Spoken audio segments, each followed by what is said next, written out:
బిల్వపత్రం, మారేడు దళం సమర్పిస్తే శివుడు ప్రసన్నం అవుతాడు.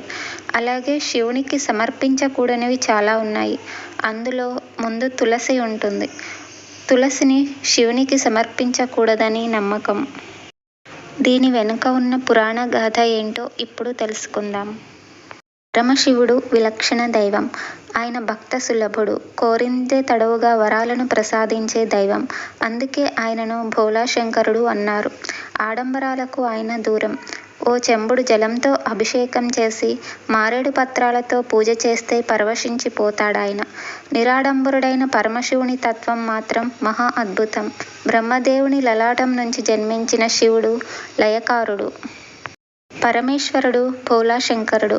శరణంటూ వచ్చిన వారిని అనుగ్రహించి అభయమిచ్చి కష్టాలను తొలగించే మహాదేవుడు శంకరుడు. ఓం నమఃశివాయ అను పంచాక్షరి మంత్రాన్ని జపించి మనస్ఫూర్తిగా పరమశివుడిని ధ్యానిస్తే ఆయన అనుగ్రహం ఎల్లవేళలా మనకు అండగా ఉంటుంది.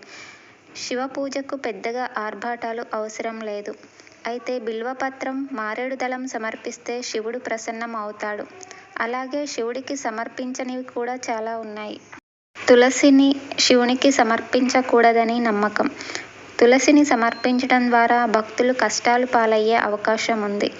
శివునికి తులసిని ఎందుకు సమర్పించకూడదో చాలా తక్కువ మందికి మాత్రమే తెలుసు. దీని వెనుక ఉన్న పురాణ గాథ ఏమిటో ఇప్పుడు తెలుసుకుందాం. తులసి గత జన్మలో రాక్షస వంశంలో జన్మించింది. మహావిష్ణువు యొక్క పరమ భక్తురాలు. ఆమె పేరు బృంద.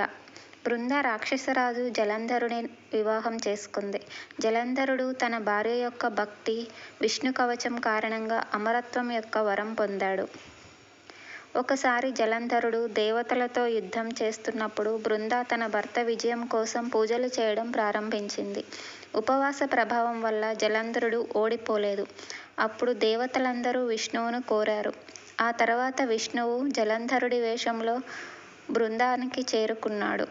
బృంద అతనిని తన భర్తగా భావించి భక్తితో ప్రవర్తించడం ప్రారంభించింది. దీని కారణంగా ఆమె పవిత్రత పోతుంది. ఇది జరిగిన వెంటనే బృంద భర్త జలంధరుడు యుద్ధంలో ఓడిపోయి శివుని చేతిలో చనిపోతాడు. విష్ణువు లీల గురించి తెలుసుకున్న బృందాకి కోపం వచ్చి విష్ణువుని రాయిగా ఉండమని శపించింది. దీని తర్వాత విష్ణువు రాయి అయ్యాడు. దేవుడు రాయిగా మారడంతో విశ్వంలో అసమతుల్యత ఏర్పడింది. దేవతలందరూ బృందాన్ని చేరుకొని విష్ణువును శాపం నుండి విముక్తి చేయమని ఆమెను కోరతారు. అప్పుడు బృంద అతనికి శాపం నుండి విముక్తి కలిగించి తనని తాను కాల్చుకుంది.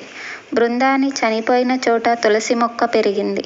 అప్పుడు శ్రీ మహావిష్ణువు బృంద, నీ పవిత్రత వల్ల నువ్వు నాకు లక్ష్మి కంటే ఎక్కువ ప్రీతిపాత్రమయ్యావు అని విష్ణువు చెప్పాడు. నీ శాపాన్ని తీర్చడానికి నాలో ఒక రూపం రాతి రూపంలో భూమిపై ఉంటుంది. అది శాలిగ్రామంగా పిలువబడుతుంది. నా ఈ రూపంలో నువ్వు ఎప్పుడూ నాతోనే ఉంటావు. తులసి లేకుండా నేను ప్రసాదాన్ని స్వీకరించను అని చెబుతాడు. అయితే తన భర్తను చంపిన కారణంగా తులసిని శివునికి నైవేద్యంగా సమర్పించరు. ఒకవేళ సమర్పిస్తే కష్టాల పాలయ్యే ప్రమాదం ఉంది. ఈ వీడియో మీకు నచ్చినట్లయితే ప్లీజ్ లైక్ చేయండి, షేర్ చేయండి, సబ్స్క్రైబ్ చేయండి. Thank you for watching.